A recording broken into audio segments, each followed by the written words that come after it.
নমস্কার বন্ধুরা, কেমন আছেন সকলে? আশা করি সবাই খুব ভালো আছেন। যুদ্ধ যুদ্ধ যুদ্ধ, চারিদিকে শুধু যেদিকে তাকাই যুদ্ধেরই খবর। যুদ্ধের ছোঁয়ার থেকে হয়তো আমাদের দেশ আমরা ভাবছি যে বেঁচে রয়েছে, যুদ্ধের আঁচ আমাদের দেশে পড়েনি, কিন্তু মোটেও সেটা ঠিক নয়। যুদ্ধের আঁচ তো অবশ্যই পড়েছে আমাদের দেশে, পড়তে বাধ্য। কিভাবে না হবে? সারা পৃথিবী জুড়ে যখন এই যুদ্ধের প্রভাব, তখন আমাদের দেশেও তো পড়বে। তাই জিজ্ঞেস করলাম যে সবাই ভালো আছেন তো, আগের মতোই ভালো আছেন তো? হ্যাঁ, সরাসরি যুদ্ধের এফেক্ট না থাকলেও তার যে সাইড এফেক্ট থেকে আমাদের বাঁচাতে কেউ পারবে না, পারছেও না, সম্ভবও নয়। তাই এভাবে যত ভালো থাকা যায়, চেষ্টা করা যায়, সেটাই যথেষ্ট। আসলে এই যে যুদ্ধ যুদ্ধ যুদ্ধ পরিস্থিতিটা মোটেও ভালো লাগে না, কারোরই ভালো লাগে না, এটা কাম্য নয়। যখনই চারিদিকে অশান্ত পরিস্থিতি, এই এত বম্বিং হচ্ছে, এখানে বোম পড়ছে, ওখানে বোম মারছে, কত মানুষের মৃত্যু। এই যে ইরানের স্কুলে যে বোম মেরেছে আমেরিকা, তাতে 160 জন বাচ্চা, সেই বাচ্চার জীবন গেছে। অগণিত সাধারণ মানুষ, তাদের মৃত্যু হয়েছে। তো এই খবরটাও যেন সাধারণত যে কোনো মানুষকেই একটু ভারাক্রান্ত করে তোলে, ভালো লাগে না। সেটা নাইবা হলো আমাদের দেশে, হলোই বা অন্য কোথাও, কিন্তু এই যুদ্ধ, হতাহত, এটা কারুর শুনতেও ভালো লাগে না, দেখতেও আমাদের ভালো লাগছে না। আমরা চোখ খুললেই যা দেখতে পাচ্ছি, সমস্ত চারিদিকে যে ছবি আমাদের সামনে ভেসে আসছে, সেটা আমাদের মোটেও কারুর ভালো লাগছে না। সবথেকে বড় কথা হচ্ছে যে এই যে প্রায় মাসখানেক আগে যে দেশটায় 19 জন বৌদ্ধ ভিক্ষু, তারা পদযাত্রা করলো, হাজার হাজার মাইল হেঁটে নিয়ে তারা পদযাত্রা করলো। কি করলো? Walk for piece. কোথায় করলো? না, সেই আমেরিকাতে। আর সেটি শেষও হলো না। সমস্ত সেই দেশের মানুষরা কত সাদরে অভ্যর্থনা করেছিল সেই 19 জন বৌদ্ধ ভিক্ষুকে। তাদের সাথে অলকা হেঁটে হেঁটে যাচ্ছিল। একটা পুরো কত শান্তির সেই খবর, সেই শান্তির পরিবেশ শুনেও যেন ভালো লাগছিল। যারা দেখছিল, যারা শুনছিল, সকলেই কিন্তু খুশি হচ্ছিল, সকলেরই ভালো লাগছিল। কিন্তু সেইটি শেষ হতে না হতেই সেই যে একটা শান্তির পরিবেশ, ঠিক সেই দেশটার থেকেই শুরু হলো অশান্তি। সেই দেশটাই শুরু করলো অশান্তি। তাহলে আমার যেটা মনে হলো, বা হয়তো আপনাদেরও সেই জিনিসটা মনে হতে পারে, যে এই যে হাজার হাজার কিলোমিটার মাইল হেঁটে নিয়ে তারা শান্তির জন্য যে যাত্রা করলো, এত কষ্ট সহ্য করে, সেটা সম্পূর্ণ ব্যর্থ হলো। কেননা সেই দেশটাই সারা পৃথিবীকে বলতে গেলে যুদ্ধের যে আগুন, সেই আগুনে সঁপে দিল। তাই বলা যেতেই পারে যে এই যে তাদের যে এতখানি হাঁটা, এতখানি একটা বার্তা, তারা কি চেয়েছিল? সারা পৃথিবীতে একটা বার্তা দিতে চেয়েছিল যে শান্তির সমান আর কিছু হতেই পারে না। শান্তি সারা বিশ্ব জুড়ে, শান্তিই কিন্তু একমাত্র কাম্য। কিন্তু তাদের সেই বার্তাটা সেই দেশটি বিফল করে দিল, যে দেশ থেকে সেই বার্তাটা তারা সারা পৃথিবীতে দিয়েছিল। তাই কম হোক বেশি হোক, সারা বিশ্বই কিন্তু এই যুদ্ধের প্রভাবে প্রভাবিত। তারা কিন্তু সারা বিশ্ব কিন্তু এই যুদ্ধের প্রভাব থেকে মুক্ত নয়। আমরা তো দেখতেই পাচ্ছি আমাদের দেশে অনেকেই বলছে যে আমাদের দেশ তো বেশ ভালো আছে, আমাদের দেশে আমরা খুব সুখী আছি। কেন না? আমাদের দেশে তো যুদ্ধ হয়নি, আজ পর্যন্ত আমাদের দেশ তো এই যুদ্ধের আগুনে ঝাঁপ দেয়নি, সুতরাং আমরা ভালো আছি। কথাটা কি ঠিক? বলুন, আপনারাই বলুন, কথাটা কি ঠিক? যে হ্যাঁ, এটা ঠিক কথা, সরাসরি এই যুদ্ধের ভাগিদার বা অংশীদার আমাদের দেশ নয়, সত্যিই নয়, কিন্তু এই যুদ্ধের অনেকখানি প্রভাব কিন্তু আমাদের দেশে পড়েছে, সেটা আমরা দেখতে পাচ্ছি। প্রথম যে আমরা প্রভাবটা দেখতে পাচ্ছি আমাদের হিসেলে, কেননা দেখুন, এই যে এলপিজি গ্যাসের যে ক্রাইসিস, সেটা কিন্তু সরাসরি আমাদের জীবনকে প্রভাবিত করছে।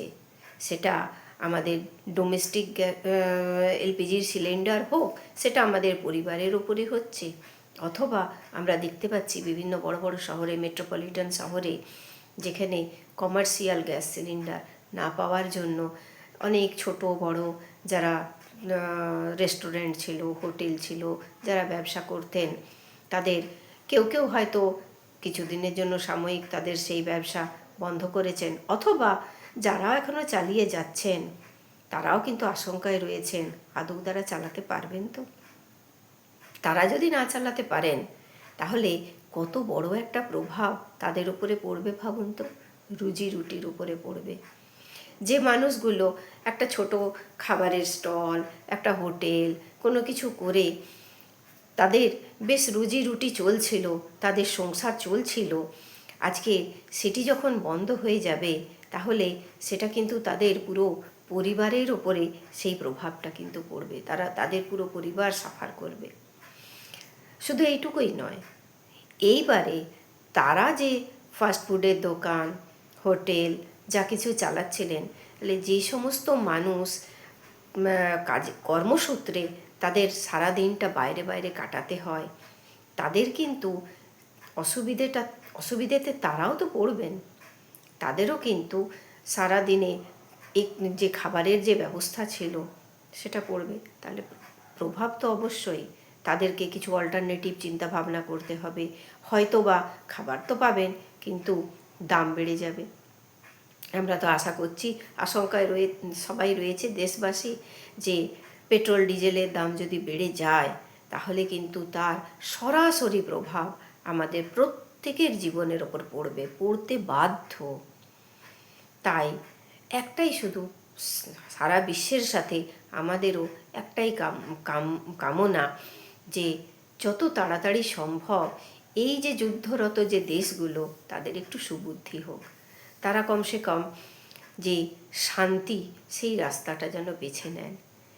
এই যে বার্তাটা, একটা বিশ্বজুড়ে একটা বার্তা যে বৌদ্ধ ভিক্ষুরা দিয়েছিলেন, বিশ্ব শান্তির বার্তা, সেই শান্তি যেন সত্যিই পৃথিবীতে ফিরে আসে। কেননা এই যুদ্ধ অশান্তির আঁচ যত বাড়াতে থাকবে, তত কিন্তু বাড়তেই থাকবে। আমরা দেখতেই তো পাচ্ছি যে একটা দেশ বনাম দুটো দেশ, ইরান ভার্সেস কি হয়েছিল, আমেরিকা অ্যান্ড ইসরায়েল, এই তিনটে দেশই তো যুদ্ধে জড়িয়েছিল। সরাসরি অন্য কোনো দেশ তো এই যুদ্ধে যোগদান করেনি, কিন্তু আমরা দেখতে পাচ্ছি মিডল ইস্টে যে সমস্ত দেশগুলো রয়েছে, তারা কিন্তু যুদ্ধের একটা ভয়ঙ্কর আওতার মধ্যে এসে গেছে।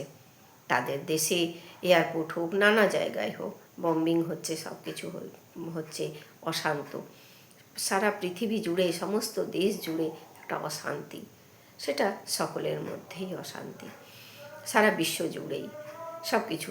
আমাদের পরিবেশের ওপরেও যেমন এর একটা ভীষণ রকমের নেগেটিভ প্রভাব, সেই রকম আমাদের ইকোনমিক বা পলিটিক্যাল, সোশিয়াল, যে কোনো দিক থেকে আমরা বলি, প্রভাব কেবল খারাপ। এর থেকে তো ভালো কিছু পাবে না মানুষ। আজকে যারাই জিতুক না কেন, এই যে দেশগুলি যুদ্ধে জড়িয়েছে, যেই জিতুক, ইরান জিতুক, আমেরিকা ইসরায়েল জিতুক, যেই জিতুক, ক্ষতি কিন্তু কেউ আটকাতে পারেনি, ক্ষতি কিন্তু সব দিকের হয়েছে। তারা এত বড় বড় রাষ্ট্রপ্রধান হয়েও এই জিনিসগুলো বুঝতে পারলেন না। কেন পারলেন না? কারণ খুব পরিষ্কার, কারণ একটাই, অর্থনৈতিক আধিপত্য। বলে না, এ জগতে হায় সেই বেশি চায়, আছে যার ভুরি ভুরি। ব্যাপারটা হলো তাই। ব্যাপারটা হচ্ছে যার যতখানি ক্ষমতা, সেটা অর্থনৈতিক ক্ষমতার থেকেই সমস্ত ক্ষমতা আসে। তাহলে যে দেশ অর্থনৈতিকভাবে উন্নত, সেই দেশই কিন্তু আজকে দেখুন আরও বেশি চাই, আরও চাই। এই দেশকে চাই, ওই দেশকে চাই। কেন না, সেই দেশকে পেলে তার শক্তি আরও বাড়বে। বিশ্বের ওপর তার প্রভাব তো রয়েইছে, অমোঘ একটা প্রভাব তার রয়েছে। সেই প্রভাব সে আরও বাড়াতে পারবে।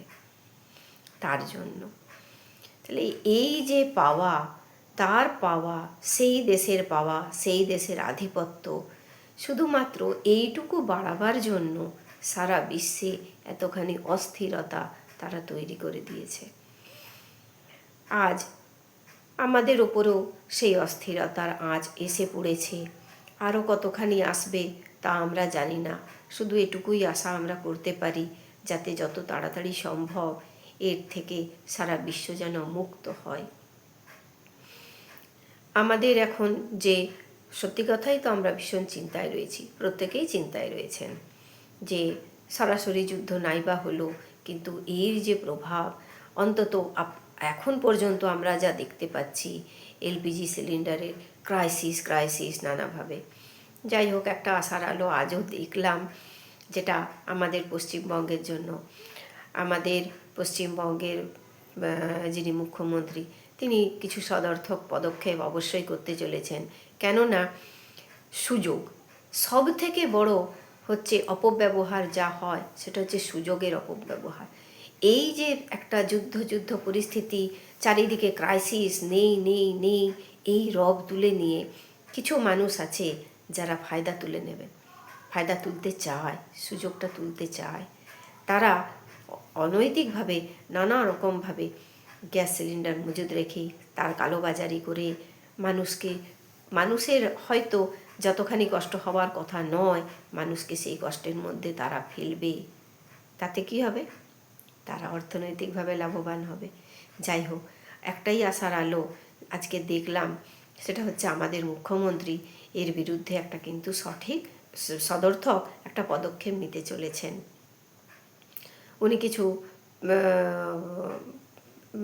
নিয়ম, কিছু রুলস উনি লাগু করতে চলেছেন, যাতে এই কালোবাজারি মানুষ না করতে পারে।